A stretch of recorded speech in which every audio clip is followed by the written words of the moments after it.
Bonjour, Quartier Libre TV. Nous rencontrons sur notre plateau M. Stéphane Montrey. Bonjour.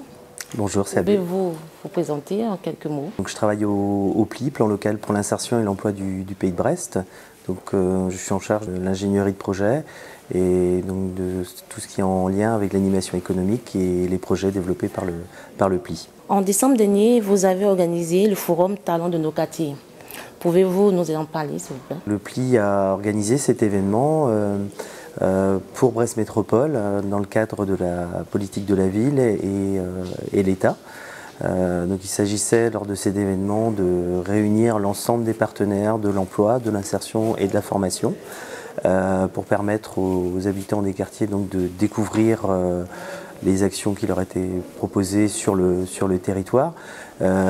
C'était également l'occasion de découvrir autour d'ateliers, notamment autour de la thématique de l'égalité, mixité, d'ateliers animés aussi autour de la lutte contre la discrimination, également d'ateliers liés à la formation et à la découverte de métiers, des opportunités d'emploi. Il y a eu par ailleurs donc, des cafés-rencontres entreprises-habitants qui ont été organisés tout au long de cette journée, où donc, 8 entreprises se sont mobilisées. Et donc, il y avait une action spécifique qui a été mise en place, qui était la valorisation de nos talents du quartier.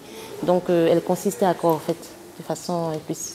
C'est une action qui a été menée en amont du forum, justement, suite au groupe consultatif qui a été mis en place pour organiser le forum Talents de nos quartiers.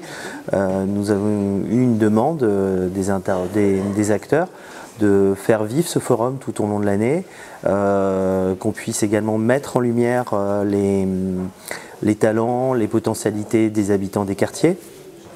Il y avait une demande forte de mettre en relation habitants, entreprises, tout en partant de la demande des habitants, donc de partir avec une démarche participative. Donc il y a un collectif d'habitants qui s'est structuré, qui s'est monté, qui a été réuni et animé tout au long de l'année par ICO et des partenaires du PLI, des référents de parcours et des conseillers de la mission locale.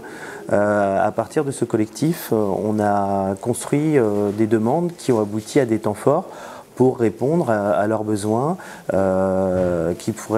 pour des actions qui pourraient venir les aider dans leur parcours pour obtenir un emploi ou accéder plus facilement à de la formation. Vous avez réalisé des portraits. Pouvez-vous nous expliquer? Oui, alors dans le cadre de l'action, effectivement, des portraits des habitants ont été réalisés. Alors sur ce projet, il y avait un volet qui était de valoriser les compétences des habitants des quartiers.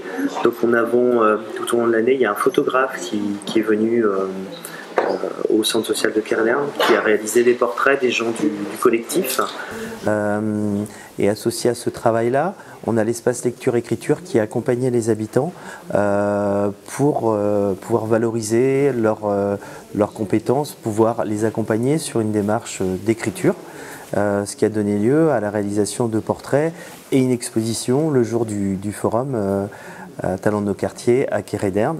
C'est une exposition qui va tourner en 2016 sur l'ensemble des centres sociaux et d'autres espaces qui voudront bien accueillir également cette exposition. Quelle a été la participation des habitants du quartier? Alors, le jour du forum, les habitants ont participé à l'animation du forum Talents de nos quartiers. Ce sont eux qui ont fait l'accueil des habitants et qui ont orienté tout au long de la journée vers les différentes manifestations du forum, les participants du forum. Merci beaucoup, Monsieur Stéphane Montrey, pour votre participation à l'émission Quartier Libre TV.